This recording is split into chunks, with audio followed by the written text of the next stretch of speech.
Big boss season 11ರ ಬಗ್ಗೆ ಈಗ ಹೊಸ ಅಪ್ಡೇಟ್ ಒಂದು ಬರ್ತಿದೆ. ನಮಗೆಲ್ಲ ಗೊತ್ತಿರೋ ಹಾಗೆ ಬಿಗ್ ಬಾಸ್ ಕರ್ನಾಟಕದಲ್ಲಿ ಒಂದು ಫೇಮಸ್ ಆದಂತಹ ಶೋ.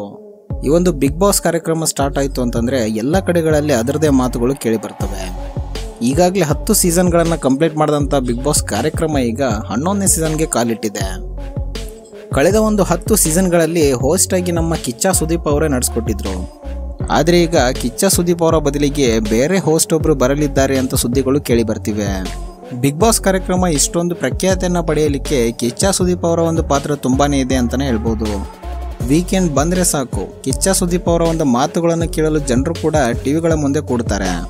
ಬಿಗ್ ಬಾಸ್ನ ಸ್ಪರ್ಧಿಗಳು ಮಾಡಿದಂಥ ತಪ್ಪಿಗೆ ಕಿಚ್ಚ ಸುದೀಪ್ ಅವರು ಹೇಳಿದಂಥ ಬುದ್ಧಿ ಮಾತುಗಳು ಕೂಡ ಸೋಷಿಯಲ್ ಮೀಡಿಯಾಗಳಲ್ಲಿ ತುಂಬಾನೇ ವೈರಲ್ ಆಗ್ತವೆ. ಚಿಕ್ಕ ಮಕ್ಕಳಿಂದ ಹಿಡಿದು ವೃದ್ಧರವರೆಗೂ ಈ ಒಂದು ಶೋನ ಫಾಲೋ ಮಾಡುವಂಥ ಜನ ಕೂಡ ಇದ್ದಾರೆ. ಇದರಲ್ಲಾಗುವಂಥ ಕೆಲವೊಂದು ಕಾಂಟ್ರವರ್ಸಿಗಳಾಗಿರ್ಬೋದು, ಲವ್ ಸ್ಟೋರಿಗಳಾಗಿರ್ಬೋದು, ಜನರಿಗೆ ತುಂಬಾನೇ ಒಂದು ಇಷ್ಟ ಆಗ್ತಾ ಹೋಗುತ್ತದೆ. ಸೊ ಹೀಗಾಗಿ ಜನರು ಕೂಡ ಈ ಒಂದು ಶೋ ಬರಬೇಕಂತ ತುಂಬಾನೇ ಒಂದು ವೇಟ್ ಮಾಡ್ತಿದ್ದಾರೆ. ಸೊ ಹೀಗಾಗಿ ಸೀಸನ್ 11ರ ಬಿಗ್ ಬಾಸ್ ಶೋ ಈಗ ಸೆಪ್ಟೆಂಬರಲ್ಲಿ ಬರಲಿದೆ ಅಂತ ಹೇಳಲಾಗ್ತಿದೆ. ಈಗಾಗಲೇ ಪ್ರೋಮೋ ಶೂಟ್ ಹೈದರಾಬಾದಲ್ಲಿ ಆಗಿರೋದ್ರಿಂದ ಸೆಪ್ಟೆಂಬರ್ನ ಒಂದು ಮೊದಲನೇ ವಾರದಲ್ಲಿ ಪ್ರೋಮೋವನ್ನು ಬಿಡುಗಡೆ ಮಾಡಲಿದ್ದಾರೆ. ಜೊತೆಗೆ ಸ್ಪರ್ಧಿಗಳ ಒಂದು ಆಯ್ಕೆ ಕೂಡ ಈಗ ನಡೀತಿದೆ ಅಂತಲೇ ಹೇಳ್ಬೋದು. ಬಿಗ್ ಬಾಸ್ ಸೀಸನ್ 11ರ ಒಂದು ಹೋಸ್ಟ್ ಆಗಿ ಯಾರು ನಡೆಸ್ಕೊಂಡು ಹೋಗಲಿದ್ದಾರೆ ಅನ್ನೋದು ಖಚಿತವಾಗಿಲ್ಲ.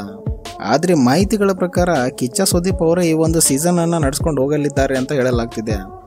ಅವರನ್ನು ಬಿಟ್ಟರೆ ರಮೇಶ್ ಅರವಿಂದ್ ಅವರು ಈ ಒಂದು ಶೋವನ್ನು ನಡೆಸ್ಕೊಂಡು ಹೋಗಲಿದ್ದಾರೆ ಅಂತ ಸುದ್ದಿಗಳು ಕೇಳಿ ಬರ್ತಿವೆ. ಸೊ ಹೀಗಾಗಿ ಮುಂದಿನ ತಿಂಗಳು ಅಂದರೆ ಸೆಪ್ಟೆಂಬರಲ್ಲಿ ಈ ಒಂದು ಬಿಗ್ ಬಾಸ್ ಶೋ ಸ್ಟಾರ್ಟ್ ಆಗಲಿದೆ ಅಂತಲೇ ಹೇಳ್ಬೋದು. ಸೊ ನಿಮಗೆ ಯಾರು ಈ ಒಂದು ಸೀಸನ್ 11ರ ಸ್ಪರ್ಧಿಯಾಗಿ ಬರಬೇಕು ಅನ್ನೋದನ್ನು ನಮಗೆ ಕಾಮೆಂಟ್ ಮೂಲಕ ತಿಳಿಸಿ. ಹಾಗೂ ಇದೇ ಥರದ ಅಪ್ಡೇಟ್ಸ್ಗಳಿಗಾಗಿ ನಮ್ಮ ಚಾನಲ್ನ ಸಬ್ಸ್ಕ್ರೈಬ್ ಮಾಡಿ ಹಾಗೂ ವಿಡಿಯೋನ ಲೈಕ್ ಆ್ಯಂಡ್ ಶೇರ್ ಮಾಡಿ. Thank you so much.